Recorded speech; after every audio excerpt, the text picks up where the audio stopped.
Hey everyone, this is Josh from before, and we are closing out the McFarlane Toys DC Multiverse, the Flash movie wave with Dark Flash and Supergirl.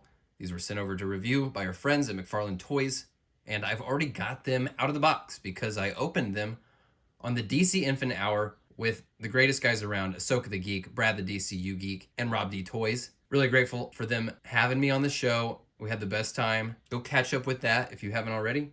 And we can see the boxes look like everyone else's with this very cool comic style art featuring the characters from the movie. Seems like everyone is getting a kick out of that.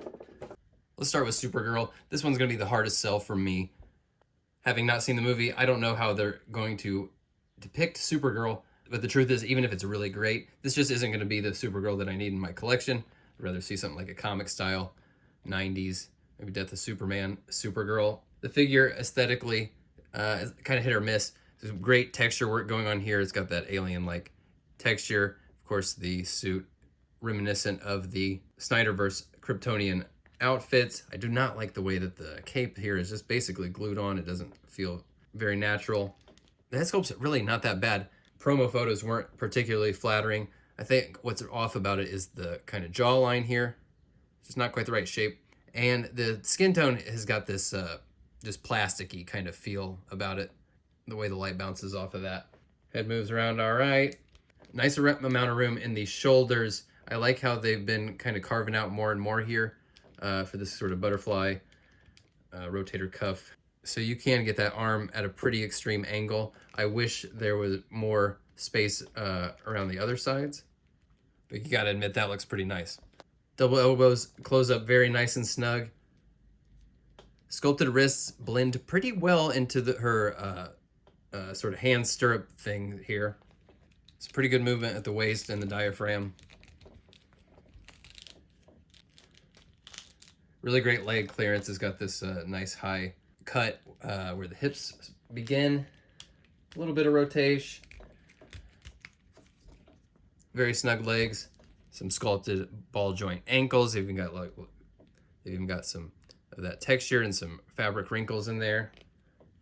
They did all right with accessories. She's got 2 pairs of hands, 2 fists, and 2 of these gesture floaty flying hands.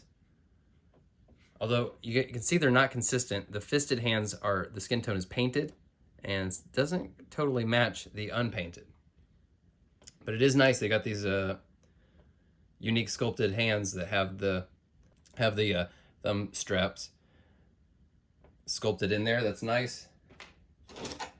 And she comes with a flight stand, which is greatly appreciated.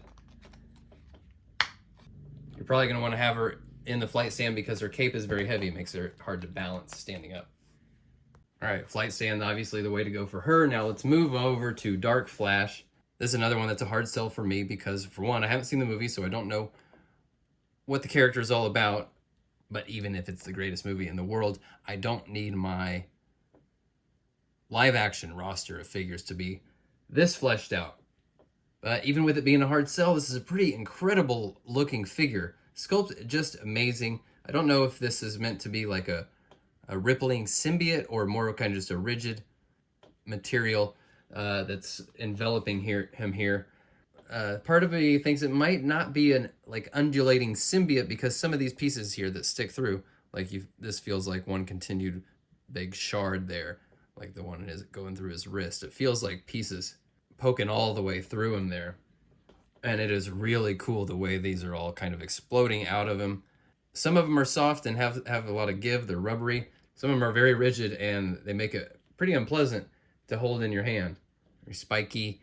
His spine, I can't look at his spine without thinking of Joy Division. The way they all poke up in the middle there. It's really cool the way that they're kind of pushed back on his head.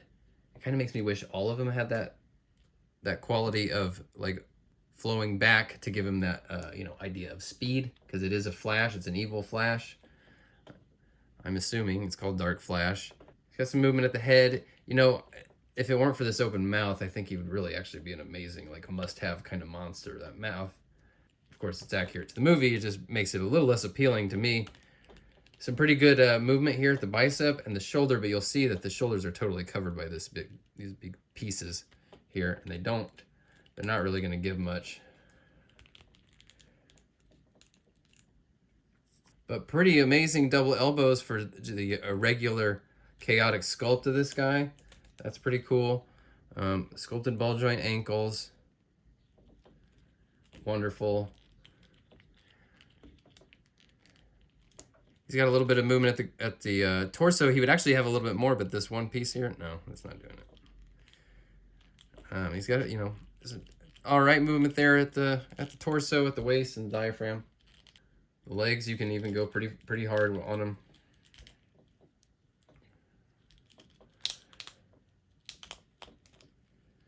And he's got a little bit of that fantastic rotation there at the hips. I wish more figures were able to do that. Double knees only go a little bit further than 90. Some of the coolest looking sculpted ball joint ankles I think we've seen yet. And of course, that rocker movement there.